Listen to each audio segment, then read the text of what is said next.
In Russia, power is a cold blade. Those who defy it are cut down. And yet, there is one who remains, stubbornly refusing to join the long list of Putin's adversaries who've been silenced forever. And he isn't lurking in shadows, trying to evade the Kremlin's reach. No, Kyrylo Budanov, Ukraine's spymaster, stands rather boldly, and deliberately, in the spotlight, openly defying the Kremlin with every breath he takes. But that's not the only reason Putin fears Budanov. After all, others have also shouted their defiance for the world to hear and still met their end. Their voices drowned in the cold abyss of power. It's what Budanov does when he's not in the spotlight that truly terrifies Putin. You see, Budanov isn't merely a public figure of resistance, he is a master tactician whose strategic brilliance continually exposes Putin's vulnerabilities and destabilizes his grip on power from within. Every covert action is orchestrated with surgical precision and designed to undermine and disrupt, often striking at the very heart of the Kremlin's machinations. As the leader of Ukraine's secret war on Russia, which has turned into a relentless force that threatens to destabilize the very foundations of the Kremlin, Budanov has undoubtedly become Putin's worst nightmare. This is his story. Lieutenant General Kyrylo Budanov currently serves as the chief of the main Directorate of Intelligence of the Ministry of Defense of Ukraine, the youngest person in history to hold this pivotal role. He became the head of the Ukrainian Military Intelligence Service, also known as the GRU, in August 2020, when he was only 34 years old. Though this might be surprising for some, anyone who knows Budanov, or knows of him, knows that his youth is matched by an unparalleled drive and tactical genius. For someone whose whole life reads like a high-stakes thriller, a rapid ascent to the top of Ukraine's military intelligence almost seems inevitable. Budanov's background is a testament to this, a lifetime dedicated to special operations. In 2007, he graduated from the Odessa Military Academy, a higher military institution within the armed forces of Ukraine, and immediately started his military career in the GRU as part of the agency's special forces. Fast forward to February 2014, when the Russo-Ukrainian War officially started following Russia's illegal annexation of Crimea. Not even 2 months later, the war in Donbas erupted, and Budanov became deeply entrenched in this conflict. During this war, Budanov reportedly took part in several classified special military operations. He also gained a reputation as a bold risk-taker who doesn't shy away from crossing enemy lines. That's probably why he was wounded several times, often escaping death by the narrowest of margins. On one such occasion, someone from Budanov's unit set off an anti-personnel mine in Donbas, and the shrapnel that scattered across the battlefield grievously injured his neck and shoulder and even hit his heart. Reportedly, he then had to walk about 3 miles with these life-threatening injuries to reach a safe location. A reporter from Times Radio, a British digital radio station, who got the chance to meet with Budanov in July 2023, describes these injuries as legacy wounds. Many of these wounds are still quite visible, a stark testament to his extraordinary bravery and unyielding resolve in the face of danger. These two qualities also helped Budanov stay alive in 2016 when the Special Forces unit he led to an amphibious raid on Russian-occupied Crimea was ambushed by a Russian commando unit almost immediately after landing. Budanov's unit managed to retreat to Ukrainian-controlled territory, but not before killing several Russian soldiers. After being wounded in the Donbas once again, Budanov was sent to the Walter Reed National Military Medical Center in Bethesda, Maryland, for treatment, as per a 2024 New York Times report. The same report indicates that around the same time, in 2016, the CIA started training an elite Ukrainian special forces unit known as Unit 2245. This unit was trained to capture Russian drones and communications equipment, allowing the CIA technicians to reverse engineer them and crack the Kremlin's encryption systems. If the New York Times report is to be believed, Budanov was part of Unit 2245. By 2020, Budanov was already a highly skilled and respected spy, fighter, and leader in Ukraine's intelligence community.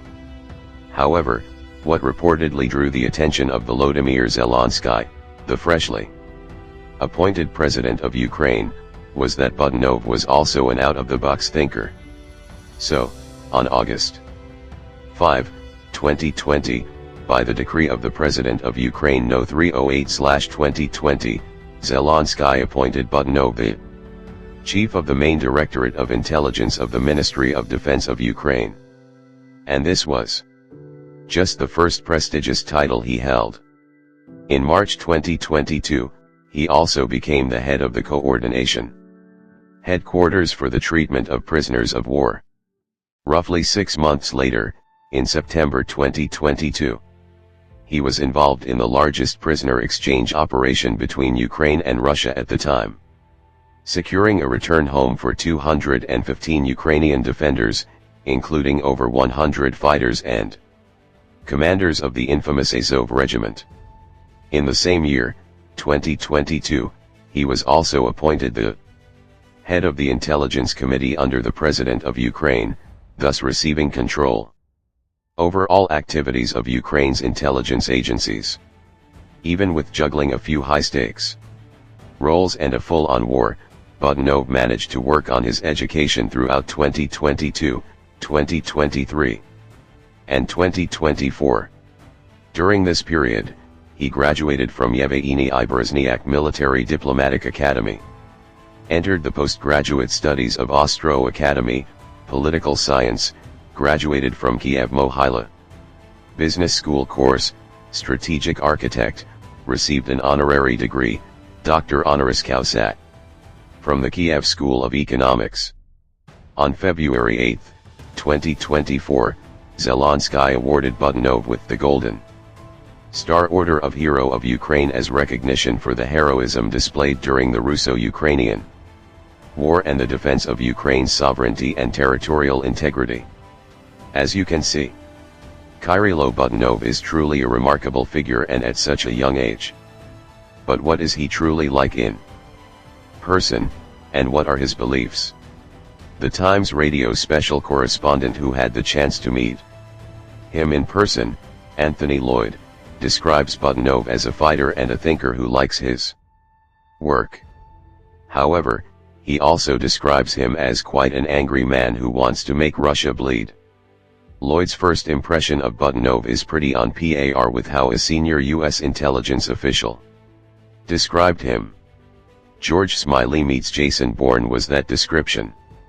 George Smiley, a character from John L. Le Carre's novels, is known for his shrewd, methodical intelligence work and his ability to navigate the complex world of espionage with a quiet, unassuming demeanor.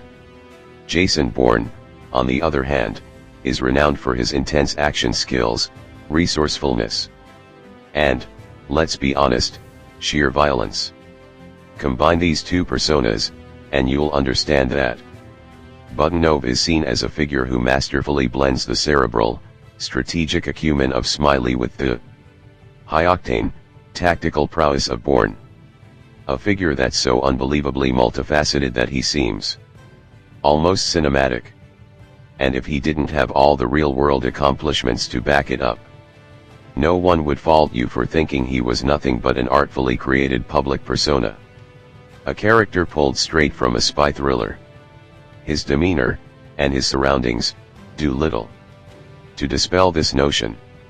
Just listen to how Lloyd describes Budanov's office on Rybalsky Peninsula, referred to locally as Rybalsky Island, where the GUR headquarters are located and where the pair met.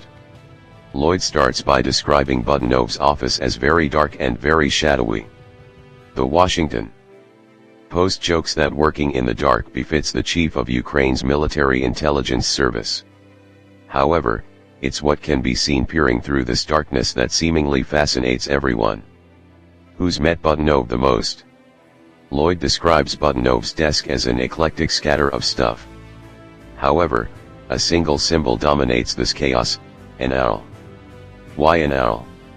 A quick look at the GURS emblem reveals the answer. The owl is the symbol of the Ukrainian military intelligence service. An animal known for its keen vision, wisdom, and ability to see through the darkness. Owls are everywhere in Budanov's office. There's little statues of owls, there's big statues of owls. There's medium statues of owls. That's how Lloyd put it. But undoubtedly, the most eye-catching of them all sits behind Budanov's desk on a giant painting. This imposing owl, with its wings spread out, is clutching a bat in its talons. Now, you can probably already guess the symbolism behind this painting. But here's a hint. The bat is the symbol of GRU Spetsnaz, the elite units within the main directorate of the General Staff of the Armed Forces of the Russian Federation. Talk about a bold statement. Budanov's office, whose images are often shared online and picked apart as some sort of a hidden objects detective game, also houses a variety of other fascinating items. A samurai sword, a grenade launcher, a chessboard, and believe it or not, live frogs. It's all part of this eclectic and strategic persona that Budanov projects. Each of these items could be interpreted as a nod to his multifaceted approach to intelligence and warfare. The samurai sword could represent precision and honor. The grenade launcher might serve as a reminder of the high-stakes nature of Budanov's work. The chessboard could symbolize his tactical acumen. Or he might just be an eccentric who really likes frogs. Rather than spending time dissecting each object in this enigmatic office and hypothesizing about their meaning, let's focus on the cold hard facts, Budanov's beliefs, which he consistently articulates with striking clarity and conviction. Interestingly, Budanov was one of the few top Ukrainian officials to have predicted the invasion Russia launched on February 24, 2022. Even Zelensky, the country's president, seemingly didn't believe that such an invasion was imminent. But Budanov knew it was coming. And he even knew when it was coming, almost to the minute. Though the first signs of the invasion could be seen around 3:59 a.m. local time, the full-on invasion started at 5:07 a.m. Budanov's prediction? 5 a.m. on February 24, 2022. In a January 2024 interview with Le Monde, a French daily afternoon newspaper, Budanov recalled watching the hands of the clock turn on that fateful night. Though he in no way wanted a war, he had a duty to prepare his country for the worst. And given that the worst case scenario did happen, it became clear that Budanov's words held quite a lot of weight. So, even when he's claiming some contentious things, such as that Putin is terminally ill with cancer, his statements are taken quite seriously. But we won't focus on any sensational claims or speculative theories. Instead, it's more important to understand how Budanov's strategic mindset and foresight have shaped Ukraine's approach to the ever-evolving conflict with Russia. So, the first thing Budanov believes is that Russia is ripe for a civil war. This conviction seems to be directly shaped by the Wagner Group rebellion, which took place between June 23 and June 24, 2023. This rebellion was led by now late Prigozhin, the former head of the Wagner Group and Putin's close ally. The rebellion, although short-lived, exposed significant fractures within the Russian power structure and revealed the deep-seated discontent among influential factions. As the head of Ukraine's military intelligence agency, Budanov's task was to find out just how strong this discontent was. According to him, leaked Russian documents showed that out of 46 Russian regions, 21 were supportive of Putin. That's not even half, which is quite shocking for a country often portrayed as united behind its leader. Out of the remaining regions, as many as 17 were reportedly supportive of Prigozhin, while the rest were split 50-50. These figures haven't been independently verified, but if they're true, they suggest a level of instability and division within Russia that could have profound implications for the country's internal dynamics and the ongoing conflict with Ukraine. According to Budanov, Russia could very well be headed for an implosion, which would, in turn, effectively end the war in Ukraine. Interestingly, a recent US intelligence leak seems to suggest that Budanov, or his officers, actually met with Prigozhin in an undisclosed African country while the latter was still alive. When asked about these leaks, Budanov neither confirmed nor denied their claims. The only thing he did say was that he did, in fact, face the Wagner Group in many African countries.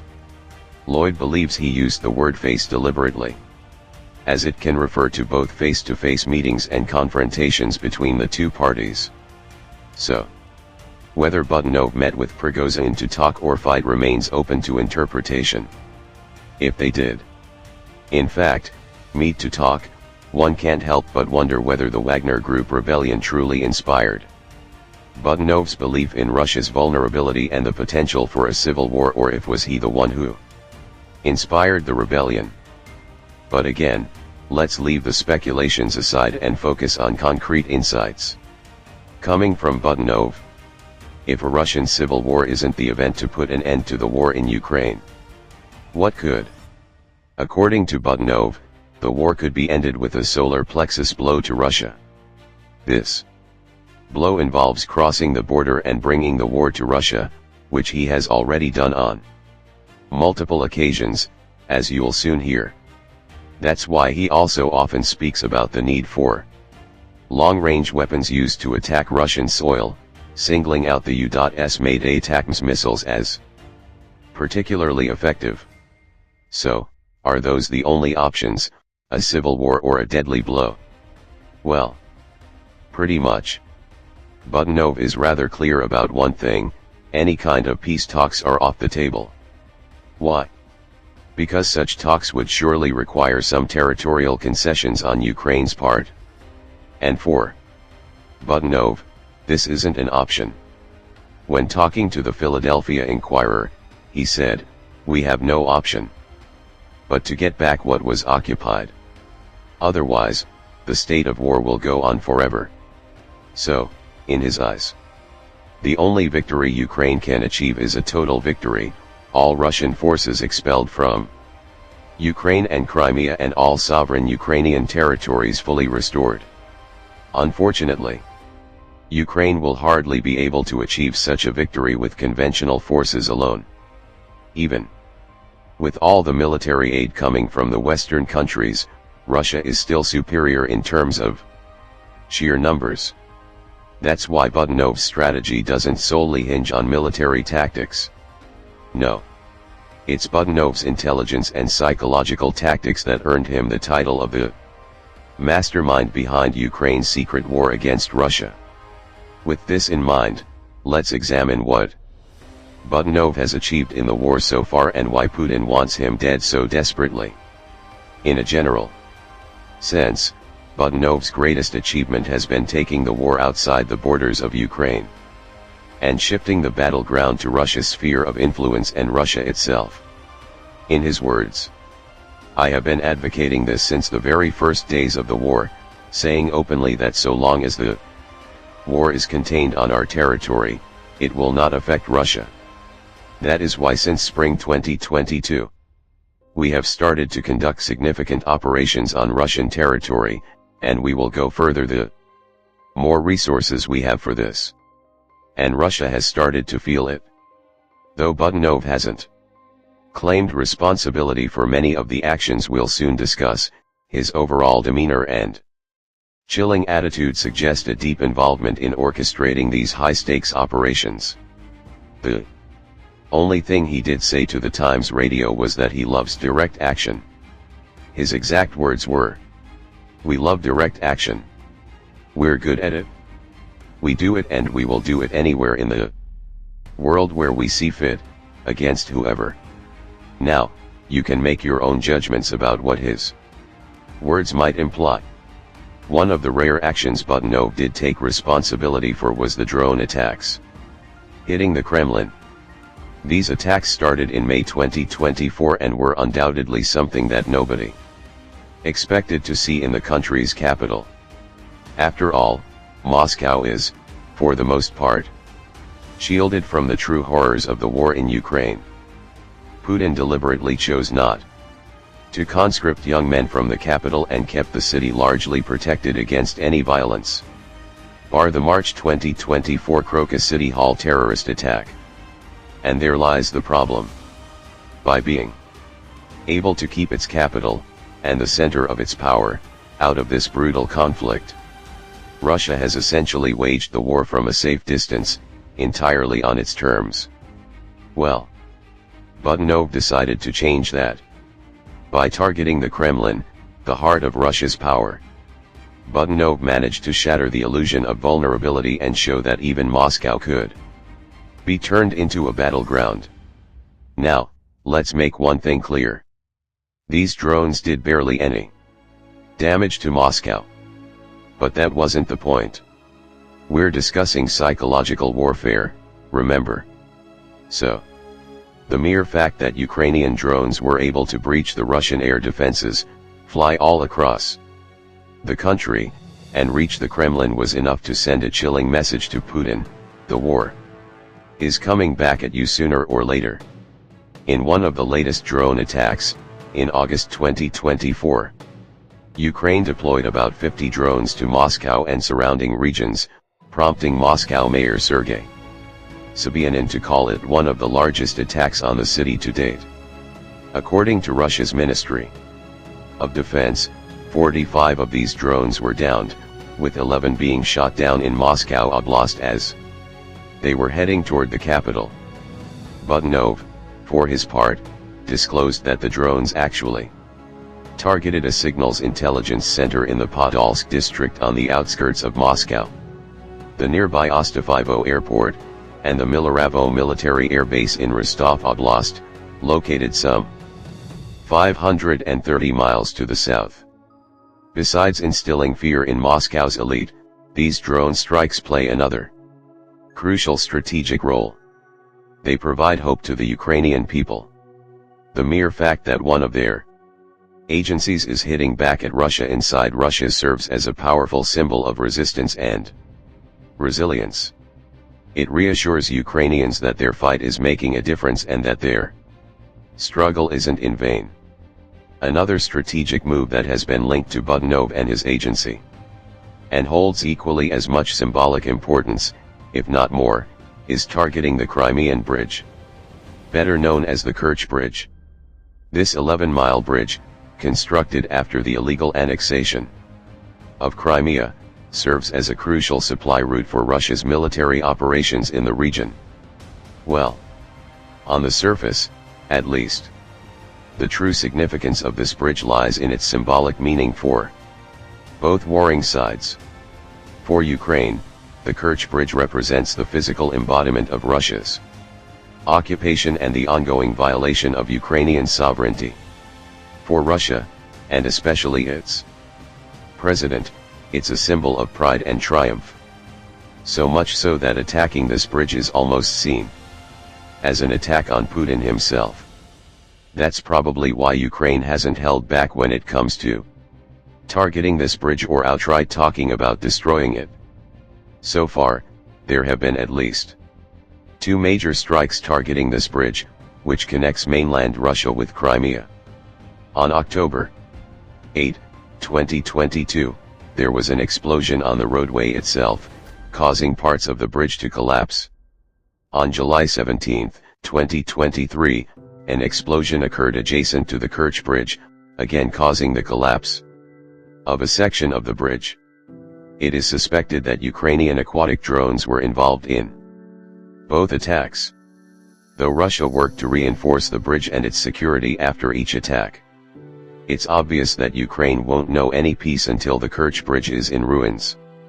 On August 2, 2024, Budanov even said that this long-awaited destruction could occur in the next few months.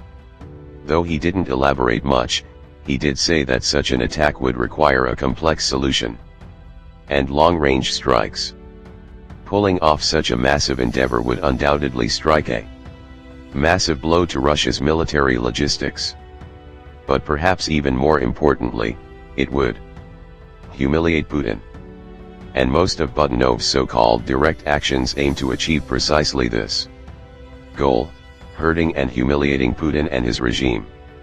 The rather long list of these direct actions, most of which aren't officially acknowledged but are widely attributed to Budanov, includes the sabotage of the Nord Stream pipeline on September 26, 2022, with underwater explosions. Multiple attacks on Russian vessels in Sevastopol with naval drones, waves of arson attacks against fuel depots and storage facilities across Russia, and several assassinations and assassination attempts. The last action on the list will probably catch the most attention, so let's expand on it a little bit. This is one of those direct actions Budanov took full responsibility for. Though he didn't name any names, he did say that Ukraine has successfully targeted quite a few people associated with the Kremlin's propaganda machine.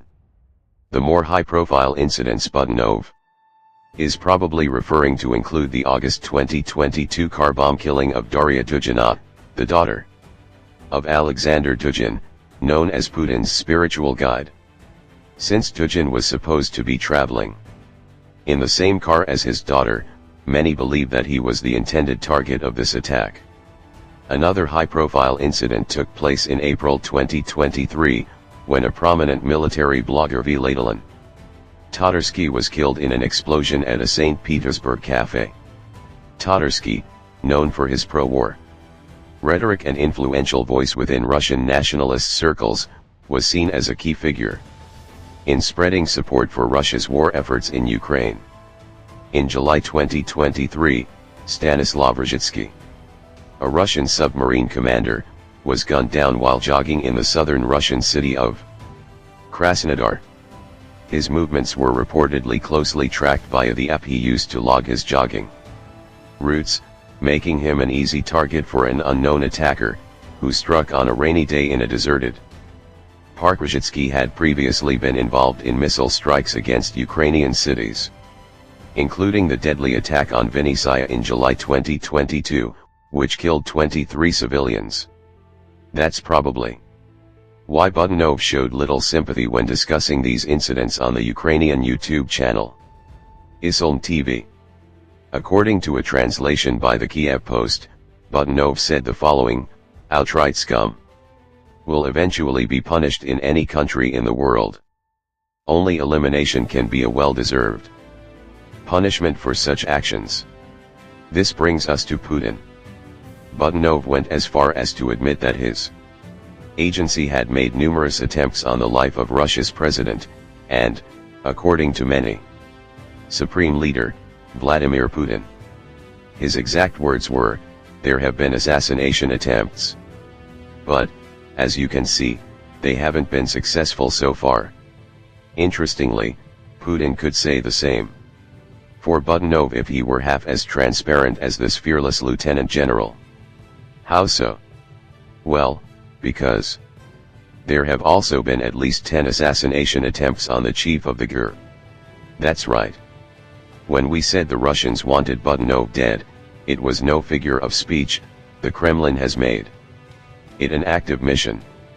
Interestingly, these assassination attempts started even before Budanov became the chief of the GRU, which only underscores just how much of a threat he was perceived to be by Russia, even early in his career. One of the first known attempts occurred in 2019 when a bomb was placed under Budanov's car but exploded prematurely. Fast forward to June 2023, and the GUR headquarters in Rybalskaya Island was hit by Russian rockets, leading many to believe, and Russian military bloggers to boldly claim, that Budanov was either dead or lying in a coma somewhere in Germany. Even Putin seemed to think so, as he appeared to be oddly giddy on national TV a day or two after the strikes. However, as it turned out, Budanov was very much alive. But in true Budanov fashion, he didn't just come out and say it. He once again played with the minds of his adversaries by staying silent for 3 weeks and then releasing a video of him sitting at his desk, staring at the camera, and being eerily silent. The video was captioned with 3 simple words: "Plans love silence." And just like that, we're back in a high-stakes thriller where the villain thinks he's won, only for the hero to emerge from the shadows, alive and plotting his next move. From this move alone, it's easy to conclude that Budanov isn't particularly worried about the attempts on his life. In fact, he sees them as a badge of honor. However, it appears that Budanov isn't the only target of Putin's regime. So is his wife. In November 2023, Mariana Budanova was poisoned with heavy metals. Luckily, she survived and successfully completed a course of treatment in a hospital. In February 2024, Budanov confirmed that he knew who was responsible for this poisoning. Though he didn't elaborate, his vow to take retaliatory actions on Russian territory speaks for itself. In the same interview, he added that he doesn't know whether the poison was meant for him. He also said that he has already survived many assassination attempts, and will probably survive many more. And that's precisely the kind of statement you would expect to hear from a man for whom survival isn't just a matter of luck, it's a matter of will. Thanks for watching.